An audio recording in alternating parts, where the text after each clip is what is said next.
మీరు తిన్న వెంటనే వాటర్ అనేది తాగడం వల్ల కిందికి వెళ్ళిపోతుంది. దానివల్ల మీకు ఎటువంటి బెనిఫిట్స్ అయితే ఏం లేదు. తిని బయటికి వెళ్తే వెళ్ళిపోతుంది అనమాట, ఎటువంటి ప్రయోజనం లేదు కదా.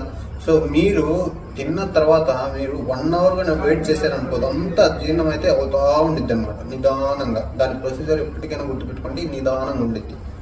దానివల్ల కొంచెం శక్తి వచ్చింది, దాని టైంలో అది జీర్ణం అయితే అవ్వబోద్ది. అర్థమైంది? అలాంటి ప్రొసీజర్ మీరు యూజ్ చేయాలన్నమాట.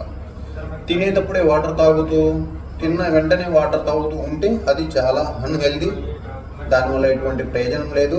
ఇంకా పొట్ట ఉన్న వాళ్ళకి ఇంకా మరింత ఎక్కువ పొట్ట బయటికి కనిపిస్తూ ఉండిద్ది అనమాట.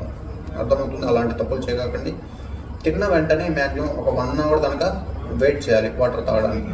దాని తర్వాత వాటర్ యూజ్ చేయండి. ఓకేనా? మధ్యాహ్నం చెప్పాను కదా, 2 రొట్టెలు పప్పు. అర్థమవుతుందా?